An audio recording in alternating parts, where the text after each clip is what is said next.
Goeiemôre. Jy luister na die 61ste oordeenking in die reeks, 'n paar maal om die son. Ons tema vir oggend is strek. Ek hoop jy het dit gehoor. Die strek het 'n uitroepteken aan die einde.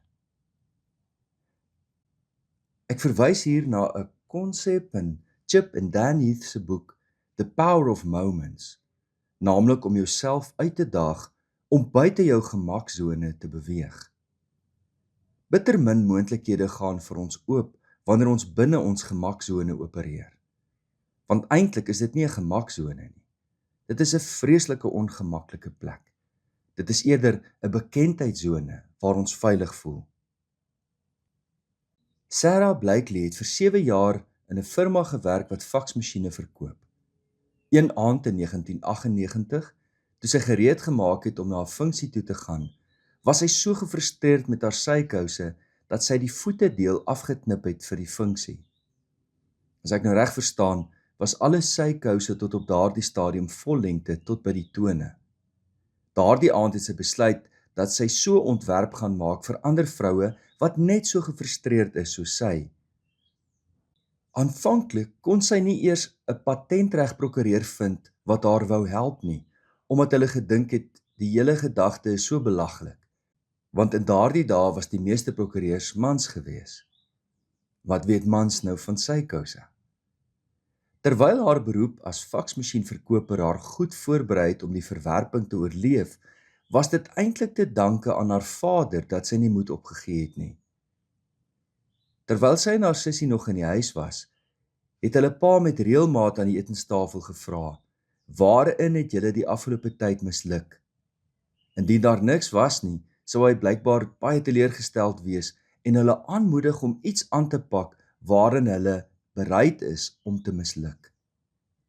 Derhalwe het sy in die aangesig van verwerping aangehou totdat daar iemand was wat bereid was om haar te help. Want sy het vir 7 jaar lank geleer hoe om verwerping en mislukking as tydelike terugslae te sien. En so het sy die maatskappy Spanx begin. En 12 jaar later het Forbes vir Sarah Blakely as die jongste vroulike biljoenêr benoem. Maar, pas op nou vir die les wat jy hier uitneem. Die belofte wat dit inhou om jouself te strek, is nie noodwendig sukses nie, maar groei wel. Dit laat my dink aan 'n TED-aanbieding wat ek eenmaal gekyk het van Jia Zhang, 'n Chinese man wat Amerika toe gekom het om roem en rykdom te behaal. Maar die spooke van sy kinderjare het hom gevolg waar hy ook al gegaan het. As gevolg van 'n ervaring toe hy 6 jaar oud was, het hy 'n absolute vrees vir verwerping gehad. Op 30-jarige leeftyd begin hy toe navorsing doen oor hoe 'n mens verwerping kan oorkom. 'n Soektog wat hom neem na 'n 100 dae uitdaging, waar hy elke dag 'n rede moet uitdink om verwerping te beleef. Hiervoor stem hy toe in en hy pak toe hierdie uitdaging aan deur die volgende voorbeelde. Dag 1: leen $100 by 'n vreemdeling. Dag 2: vra vir 'n burger refill by 'n restaurant. Dag 3: versoek Olimpiese ringvorm donuts by 'n winkel. Dag 8: vra 'n professor of hy 'n klas vir hom mag aanbied. Dag 12: vra of hy 'n onderhoud met die Amerikaanse president mag voer, ensovoorts. Dit is ongelooflik insiggewend om hom te hoor praat. Die eerste verwerping op dag 1 het hom letterlik laat weghardloop in sweet en angs. Maar hy het bly reflekteer op die reaksie van hierdie man. Teen die derde versoek, toe hy die Olimpiese ringvorm donuts wou hê, het hy in 'n langer gesprek betrokke geraak en 15 minute later het die persone dit vir hom aangebied, vir hom gegee. Teen die 7de versoek het hy agtergekom dat as jy op 'n sekere manier versoeke rig, al lyk dit hoe belaglik, is mense bereid om oneindige moeite vir jou te doen. Gaan kyk gerus na sy belewennisse oor 100 dae se verwerping. Dit lyk dus of ons nodig het om onsself te strek uit ons gemaksone, of ons ongemakzone, wat ook al ons daar binne hou. Want weer eens, dis nie 'n gemaksone nie, dis 'n bekendheidszone, dis 'n veiligheidszone. Maar daardie veiligheidszone beperk ons lewe oneindig baie. Kan jy dink aan 'n atletiek afrigter wat vir atlete sê, goed julle ouens, moet nou net nie julle self uitput of oorys vandag nie.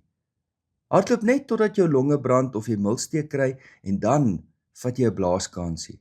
Ons wil nie hê dat hierdie oefening jou moet oorys nie. Wie sal by so 'n afrigter oefen? Nee, 'n goeie afrigter stel hoër eise as waaraan die atlete tot nou toe voldoen het. Moedig hulle aan, lei hulle en ondersteun hulle. Maar die doelwit bly altyd hoër as waaraan hulle nou reeds voldoen. Is dit anders met ons geestelike lewe? In ons geloofslewe? In Handelinge word die woord parousia gebruik om te verwys na die eienskap van die disippels om nuwe horisonne te oorskry, wat verwys na 'n openhartige durf, vrymoedigheid, durf, 'n onstuitbare gees. Soms is dit nuwe horisonne daar buite, soos om die evangelie te verkondig waar dit nog nie gehoor is nie, maar ook om met 'n onstuitbare gees die innerlike worstelinge te oorkom, om moed te hou en te bly hoop, maak nie saak wat nie. Dis die vrymoedigheid wat ons neem, omdat ons weet dat die Here deur sy gees vir ons die weg voorberei. En dit neem lafhartigheid uit ons harte en uit ons gees uit weg. Paulus moedig die gemeente in Korinthe aan om dapper en sterk te wees, om met moed en durf op te tree. Hoofstuk 16 vers 13. Dapperheid omsluit dus ons totale mens. Fisiese, geestelike, morele en geestelike moed en durf en dapperheid. Dit geskied nie in die gemaksone of die vreeszone van ons self opgelegde kokon nie, maar om voluit te leef. Ons gebed kom uit die groot gebedeboek. O Heilige, Heilige Gees, vurige trooster en voorspraak, lewegewer van alles wat geskape is, heilig is U. U gee struktuur en vorm aan alles wat is, heilig is U. U is die salwer van al ons wonde, heilig is U. Reiniger van ons diepste seer, vuur van die liefde, asem van alles wat heilig is. Dankie dat U ons harte versadig en ons tot in ons diepste wese vul met die heerlike aroma van deugdlikheid. In Jesus naam. Amen.